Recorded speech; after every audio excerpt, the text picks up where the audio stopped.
யார் தாயை நோகடிக்கிறானோ அவனுக்கு சக்கராத்துல களிமா வராது. அது சஹாபியா இருந்தாலும் சரி.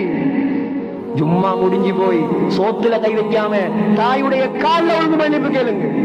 அம்மா பாப்பாவை நோகடித்தவர்கள் நீங்க, நான் அல்லாஹ் மேல சத்தியமாக இந்த மிம்பரை சாட்சியாக வைத்து சொல்கிறேன், காபத்துல்லாஹ்வுடைய திரைச்சீலையை பிடிச்சு கொண்டு மௌத் வரைக்கும் நீங்க தொங்கி தௌபா செஞ்சாலும் தாய் தகப்பன் மன்னிக்கலையா, அல்லாஹ் மன்னிக்க மாட்டான்.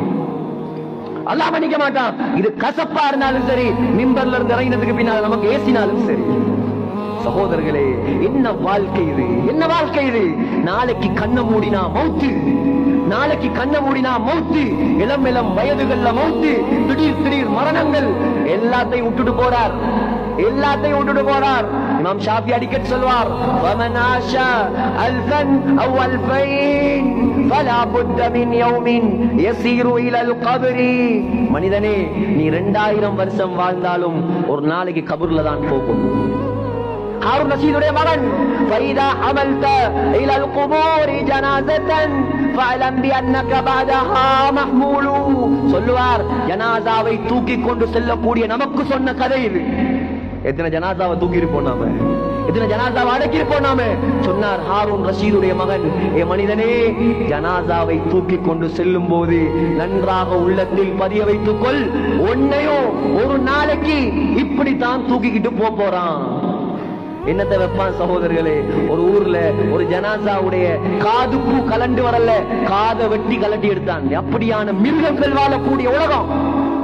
நீ சேர்த்த தங்கம், நீ சேர்த்த பணம், நீ சேர்த்த சொத்து எதுவுமே வராது. உலகத்துல வாழக்கூடிய காலத்தில் உம்மா வாப்பாவை சந்தோஷப்படுத்துங்க, அல்லாஹ்வை சந்தோஷப்படுத்துங்க, அமல்களை கூட்டிக் கொள்ளுங்கள். அல்லாஹ் நம்முடைய முடிவுகளை சிறந்த முடிவாக ஆக்குவான். எனவே கண்ணியமான சகோதரர்களே, முஸ்லிம்கள் செறிந்து வாழக்கூடிய இந்த ஊரில் நாம் இருக்கிறோம். முடிவெடுங்க, இன்றைய நாளில் முடிவெடுங்கள்.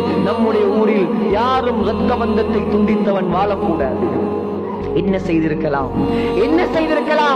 என்ன பாவம் செய்திருக்கலாம், என்ன அநியாயம் செய்திருக்கலாம். இன்றைய தினத்தில் நான் அவனை மன்னிக்க போகிறேன். சொன்னார்கள் ஸல்லல்லாஹு அலைஹி வஸல்லம், உனக்கு அநியாயம் செய்தவனுக்கும் நீ நல்லது செய். உனக்கு அநியாயம் செய்தவனை மன்னி. இப்ப ஜும்மா முடிஞ்ச ஒரு சிலர் வருவாங்க, எங்க உம்மா அப்படி செஞ்சாங்க, இப்படி செஞ்சாங்க. உம்மா எப்படி செஞ்சாலும் அது கவுண்ட் இல்ல. அந்த கதை எங்க வந்து கதைக்க வேணாம். உம்மா என்ன செஞ்சாலும் உம்மாதான். காபிராக இருந்தாலும் உம்மாதான். வாப்பா தான். ஓண்ட சொத்துல